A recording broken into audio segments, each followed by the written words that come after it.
हैं news reporter network. आप देख रहे हैं न्यूज रिपोर्टर लाइव, सोच आपकी, आवाज हमारी। नमस्कार, मैं हूं विपाशा पाल और आप देख रहे हैं न्यूज रिपोर्टर लाइव। शुरुआत करते हैं आज की हेडलाइंस के साथ। मुख्यमंत्री पुष्कर सिंह धामी ने उत्तराखंड निवेशक सम्मान कार्यक्रम में निवेशकों को किया सम्मानित। उत्तराखंड में डेंगू के मामलों में लगातार बढ़ोतरी, सबसे ज्यादा मामले देहरादून से। अब कार में यात्रा करने वाले सभी यात्रियों के लिए सीट बेल्ट पहनना अनिवार्य। प्रदेश भर से पहुंचे बेरोजगारों ने देहरादून के सड़कों पर उतरकर सरकार के खिलाफ की नारेबाजी। अब समाचार विस्तार से।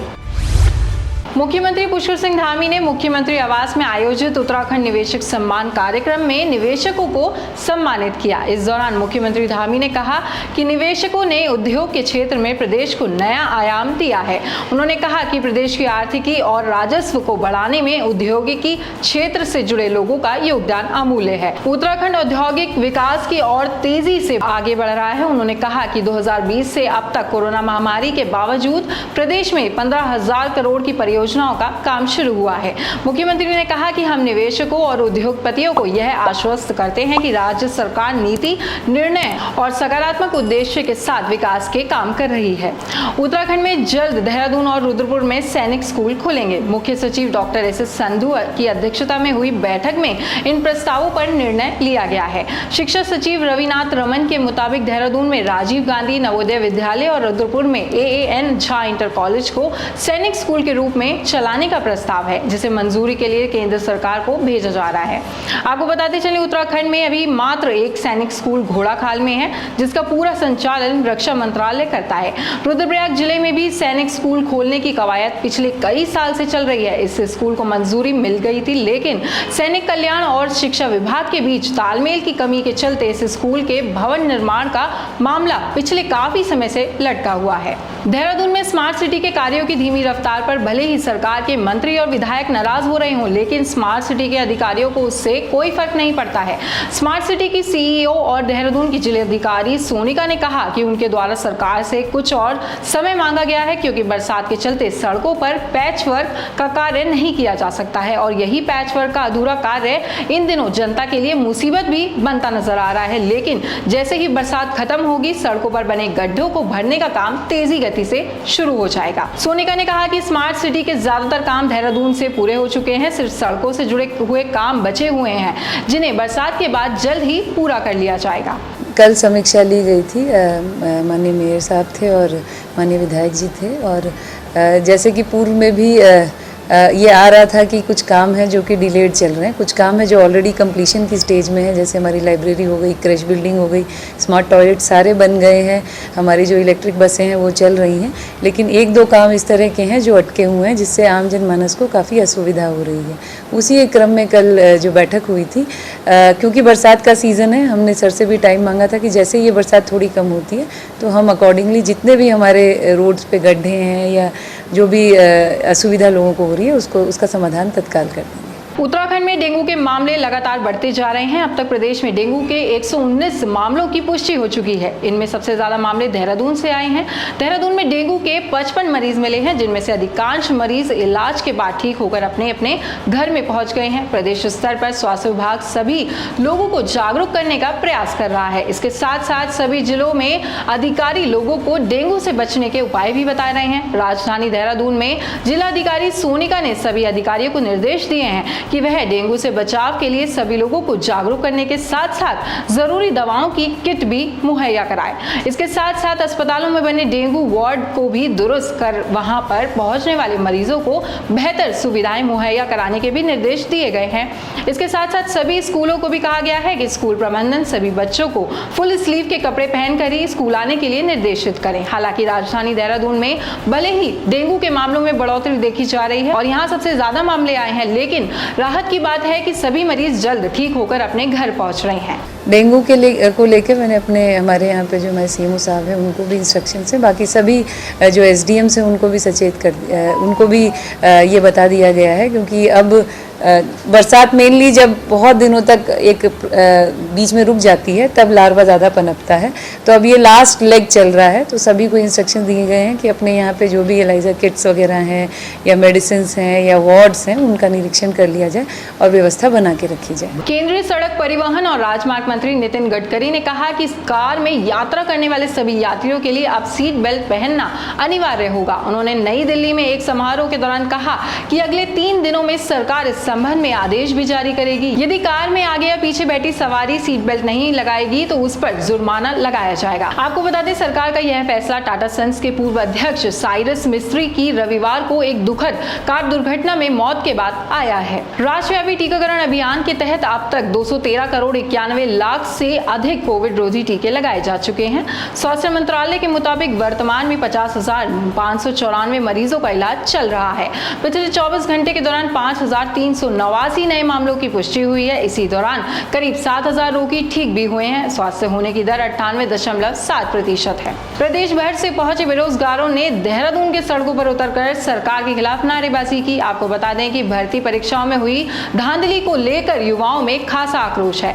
भर्ती में हुई गड़बड़ी के खिलाफ युवाओं ने सरकार के खिलाफ मोर्चा खोल दिया, तो वहीं विपक्ष भी सरकार को घेरने की पूरी कोशिश कर रहा है। बेरोजगार संगठन ने सरकार के खिलाफ नारेबाजी करते हुए आज देहरादून के परेड ग्राउंड में जमा होकर सचिवालय कूच किया।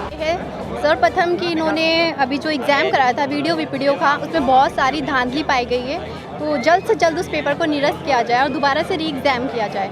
ठीक है। दूसरा ये है कि इन्होंने हर जगह पे सेटिंग कर रखी है। अभी कांस्टेबल का फिजिकल हुआ था, उसमें इन्होंने क्या किया है कि बहुत से बच्चे ऐसे हैं जिन्होंने इतनी तैयारी नहीं करी है और सोर्स लगा के उन्होंने अपने फिजिकल में मार्क्स बढ़ाए गए हैं। इतने बहुत से हैं, हर जगह पर ये सब देखने को मिल रहा है। तो हमारा आपसे यही मांग है कि बहुत जल्दी से जल्दी री एग्ज़ाम किया जाए और जो जितने भी परिणाम घोषित करने हैं, रिज़ल्ट हैं, वो हमारे जल्दी से जल्दी रिज़ल्ट घोषित किया जाए।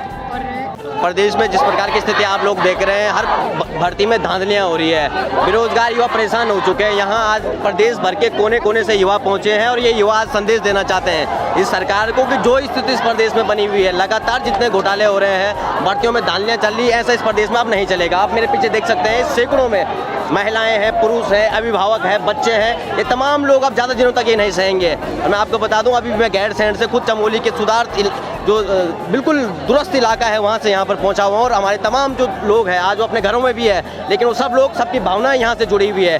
तमाम लोग परेशान हैं अपनी नौकरियों को लेकर और इस सरकार की जो मंशा है, ये सीबीआई जांच नहीं करवा रही, इसकी मांग भी आज ये लोग करने वाले हैं। जिस तरह से युवाओं का हुजूम उमड़ा है, वो युवा जिनके कंधों पर हम अपने कल का भविष्य देखते हैं, अपने प्रदेश का भविष्य देखते हैं, आज वो बेजार हैं, आज वो उदासीन हैं, आज उनकी जो भावनाएं हैं उनको कुचला जा रहा है और कहीं ना कहीं उनकी उम्मीदों पर पानी बिखर रहा है। एक के बाद एक जिस तरह से घपले, घोटाले, भ्रष्टाचार की खबरें वो सुन रहे हैं, उनको कोई आशा की किरण नज़र नहीं आ रही है। ऐसे में सीबीआई जांच की मांग वो बार बार उठा रहे हैं और सरकार कहीं ना कहीं बैकफुट पर नज़र आ रही है।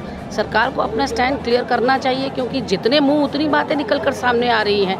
भारतीय जनता पार्टी के मुख्यमंत्री कुछ और कह रहे हैं, मंत्री कुछ और कह रहे हैं, प्रवक्ता चैनलों में बैठकर कुछ और कह रहे हैं। इनको आशा बंधे वो वाली बात करिए ना, जिससे इनके अंदर कोई होप तो जगे। आज देहरादून के भाजपा प्रदेश मुख्यालय में बहुजन समाजवादी पार्टी के बड़े नेता ने अपने सैकड़ों समर्थकों के साथ भाजपा की सदस्यता ली। मुख्यमंत्री धामी ने उन्हें भाजपा का पटका पहनाकर भाजपा की सदस्यता ग्रहण कराई। इस अवसर पर प्रदेश के मुख्यमंत्री पुष्कर सिंह धामी, प्रदेश अध्यक्ष महेंद्र भट्ट, डॉक्टर रमेश पोखरियाल निशंक मौजूद रहे। डॉक्टर रमेश पोखरियाल निशंक जी हमारे बहुत वरिष्ठ नेता हैं, उनका एक बहुत लंबा अनुभव है। हरिद्वार क्षेत्र की जनता ने उनको लगातार उस क्षेत्र से चुना है और चूँकि दिल्ली में भी सरकार भारतीय जनता पार्टी की है माननीय प्रधानमंत्री जी के नेतृत्व में, और देहरादून में भी सरकार भारतीय जनता पार्टी की है, यहाँ की जनता ने चुना है। तो हम लोगों का यही एक प्रयास है कि जो हमारी त्रिस्तरीय पंचायत की जो सरकार है, वह सरकार भी भारतीय जनता पार्टी के समर्थित होगी, भारतीय जनता पार्टी की होगी। तो आसानी से जो विकास की योजनाएं हैं केंद्र की, राज्य की, आम जनता तक पहुंचेंगी, सामान्य जनता तक पहुंचेंगी। उसको लेकर हमारे प्रदेश के जो हमारे यशस्वी कर्मठ प्रदेश अध्यक्ष हैं श्री महेंद्र प्रसाद भट्ट जी, वो लगातार वहां पर स्वयं भी सारी चीज़ों को देख रहे हैं और सारे जो सिलेक्शन है वो भी अभी हो गए हैं। तो मैं समझता हूँ कि हरिद्वार की जनता त्रिस्तरीय पंचायत में भी भारतीय जनता पार्टी के उत्तरकाशी के कूड़े का आज तक समाधान नहीं हो पाया, लेकिन जिला प्रशासन और नगर व्यापार मंडल ने स्वच्छ भारत अभियान के तहत कूड़ा एकत्रीकरण, कंपोस्टिंग और सिंगल यूज प्लास्टिक प्रतिबंधित को लेकर नगर क्षेत्र में विशेष जन जागरूकता और स्वच्छता अभियान चलाया है। के द्वारा बहुत प्रयास हो रहा और जो आजकल हम 2 दिन से लगातार जा रहे हैं, लगभग 1 महीने तक जी इसमें जाते रहेंगे। व्यापार मंडल का जो भी सहयोग इसमें होगा भरपूर करेंगे, सहयोग देंगे। और जैसे हमने कहा कि मैंने डीएम साहब से कहा कि जैसे कलेक्ट्रेट हमारी कॉलोनी है सरकारी कर्मचारी, उनको भी एक आदेश टाइप का दीजिएगा कि मतलब लोग क्योंकि उनका जगह है तो उसमें अपने सॉर्ट फिट बना के उसमें कूड़ा एकत्रित करें। इसी तरह से बहुत जगह जैसे इंटर कॉलेज में सरकारी कॉलोनी है उसमें हर जगह, बाकी जो गीला कूड़ा कूड़ा इस सख्त आदेश नगर वाले को दिया जाए कि वो अलग अलग ले आए, क्योंकि होता है कि हम घर से इकट्ठा करते हैं वो एक ही जगह जाता है। प्रधानमंत्री के ड्रीम प्रोजेक्ट में शामिल बद्रीनाथ धाम को भी केदारनाथ की तर्ज पर संवारे जाने की कवायद तेजी से चल रही है। 3 चरणों में होने वाले निर्माण कार्यों को समय से पहले पूरा किए जाने के लिए प्रशासन रात दिन जुटा हुआ है। पीएमओ के अधिकारी से लेकर मुख्य सचिव और डीएम तक लगातार बद्रीनाथ का दौरा कर कार्यों का निरीक्षण कर रहे हैं। पहले फेज के तहत lake front development, river front development, arrival plaza, civic immunity centre, loop road, अस्पताल का विस्तारीकरण और बाईपास सड़क शामिल है। दूसरे चरण में बद्रीनाथ मुख्य मंदिर के आसपास साइट डेवलपमेंट और तीसरे चरण में झील से मंदिर तक आस्था पथ और अन्य कार्य भी किए जाने हैं। ये बद्रीनाथ मास्टर प्लान के जो प्रथम चरण में कार्य गतिमान है, इसमें से हमारा ISBT का रिफर्बिशमेंट है और BRO बाईपास है और बद्री शेष क्षेत्र लेक का विस्तारीकरण है। तो उन कामों का निरीक्षण किया गया है विस्तृत रूप से विभाग और प्रशासन के साथ। और जहाँ जहाँ पर काम की प्रगति अभी अच्छी है, बट कहीं जगह पर जैसे कुछ मिस्त्री या लेबर की अगर कहीं पर कमी है तो उसको पूरे करने के निर्देश दिए गए हैं कि काम जो है वह जो आवश्यकता है और जो रिपोर्ट है उसके अनुसार काम पूरा हो और जो हमारी टाइमलाइन है वो मीट हो। और अब जो द्वितीय चरण में काम होना है उसका भी जो भूमि अधिग्रहण की कार्रवाई है उसके संदर्भ में भी चर्चा की गई है, इसको भी जल्द से जल्द किया जाए और जो उसमें प्रभावित हो रहे हैं उनको जो शासन द्वारा निर्धारित नीति है उसके अनुसार उनको जो भी या तो उनको जो धनराशि दी जानी है या फिर स्थापित किया जाना है वह जल्द से जल्द वो कार्रवाई संपन्न करें। इसी के साथ आज के समाचार समाप्त हुए। आप हमारे YouTube channel news reporter network को लाइक, शेयर, सब्सक्राइब कीजिए, साथ ही बेल आइकन दबाना ना भूलें। धन्यवाद।